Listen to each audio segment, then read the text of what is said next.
Quand on vous dit que c'est ça la vie qu'on mérite, c'est exactement à ça qu'on fait référence.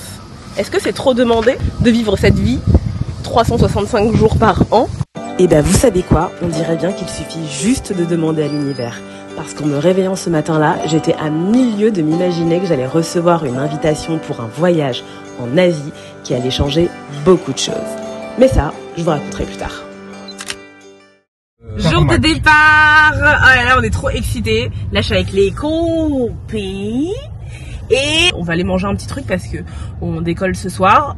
Eux, ils partent à 19h25. Moi, je pars à 22h.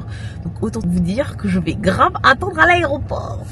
Mais c'est pour la bonne cause. Car oui, on était tellement excités qu'on a décidé de se retrouver bien avant l'heure de départ pour un dernier déjeuner sur Paris. On est chez Fadogo. Donc je pense que je vais prendre On est quoi vous? Non, nous n'allons pas au Vietnam, nous allons en Thaïlande. Et à défaut de trouver un restaurant thaïlandais à proximité, nous avons jeté notre dévolu sur son voisin vietnamien pour un petit pho, histoire de se mettre dans l'ambiance asiatique avant de prendre la route pour l'aéroport. Bon, ça y est, on arrive à l'aéroport. Les garçons partent à 19h, il est 17h, donc du coup je fais l'enregistrement avec eux. Il y a une queue de malade mentale. Et ensuite je fais mon enregistrement. Et je suis partie pour 2 heures d'attente. Je vous cache pas que c'était long, très long. J'ai téléphoné à ma mère, j'ai téléphoné à des amis, j'ai essayé de travailler un peu. Bref, je me suis occupée du mieux que j'ai pu.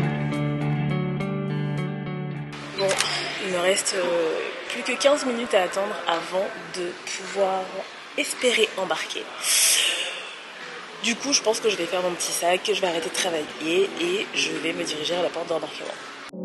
Et grande surprise, j'ai encore attendu. Attendu avant de rentrer dans l'avion, attendu que l'avion démarre et j'ai tenté tant bien que mal de trouver une position confortable pour survivre 7 heures d'avion. Mais en un claquement de doigts, je me suis retrouvée à l'aéroport de Doha. Une ambiance luxueuse, un aéroport fleuri, ultra moderne. Bref, magnifique. Il est actuellement 7h38 et je suis posée au niveau de la porte d'embarquement avec ma tête de fatiguée. Mon smoothie et mon croissant que j'ai acheté à 150 000 €. Mais j'avais tellement faim que je me suis dit que j'ai pas trop le choix et du coup j'ai craqué. Voilà. Morale de l'histoire, toujours prendre un sandwich avec soi. Et nous voilà, après toutes ces heures de trajet, arrivés à notre premier hôtel. Alors c'est le Ozone Airport, parce que demain on reprend l'avion. On a des petits lodges, regardez on est au bord de la rivière. Et ça c'est notre petite cabane pour ce soir.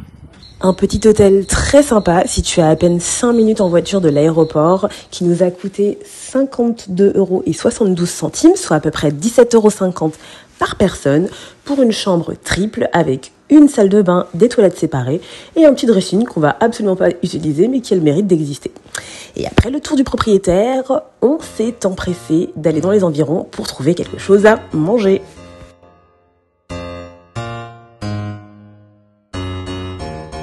Call me Bucky, niggas lucky that I'm innocent. If I didn't have no mother. Et on a trouvé un endroit où manger avec les garçons. Un boui-boui avec une énorme sélection de plats à peine 2 €. Je dois vous avouer que j'étais un petit peu perplexe au départ, mais bon, c'est ça aussi voyager, c'est l'aventure. C'est parti, nous avons un riz sauté au poulet. Des légumes qu'on a déjà tapés, sauf Alex qui est absolument effrayé d'attraper une tourista. Ensuite nous avons... C'est quoi ça Alex? C'est quoi ça? Bah je sais pas ce que c'est. Ah du liseron, voilà. C'était bon, c'était vraiment très bon. Pour tout vous dire, c'est à ce moment précis que l'expression « prenez mon argent » prend tout son sens. Ça y est, on a fini de manger, regardez-moi ceci. On a bien tout graille, c'était absolument succulent. Il est 21h, hein. Quand on rentre, on va se coucher et tout. Après, se lève à 4h. C'est ce qu'on appelle une tête de repu. Oh, par contre, mes cheveux, ils kiffent pas du tout l'humidité, hein, mais bon. On gérera ça plus tard. Spoiler alerte, j'ai absolument rien géré. Mais ça, c'est une autre histoire. Là, je pense qu'on va passer au 7-Eleven pour acheter de quoi grignoter pour demain. Parce que demain matin, on prend l'avion à 6h du matin. Et on va dormir, hein, parce qu'on est KO en fait. Voilà. Tous les chemins mènent au 7-Eleven. C'est froid. La puissance des réseaux sociaux. Alex nous a traîné au 7-Eleven parce qu'il a vu ça sur tous les réseaux sociaux, qui apparemment serait le fondant au chocolat trop stylé qu'il faut absolument tester quand on vient en Thaïlande. Du coup, nous voici au 7-Eleven et on va tester ça.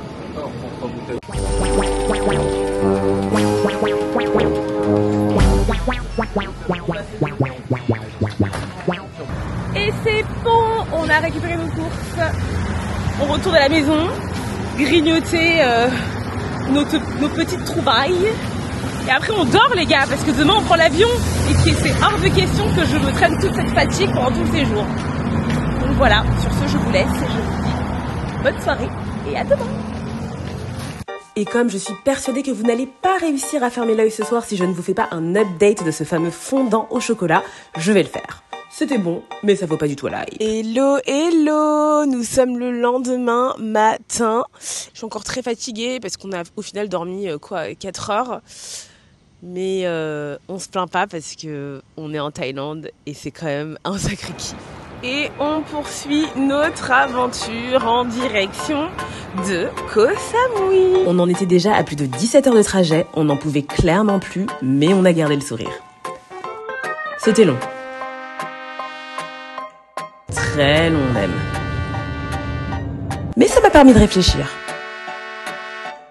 Ce voyage, c'est un peu une métaphore de la vie. Parfois c'est excitant, parfois c'est long, souvent c'est épuisant, mais ça vaut le coup. Parce qu'au final, la destination est bien souvent plus belle que ce qu'on a imaginé.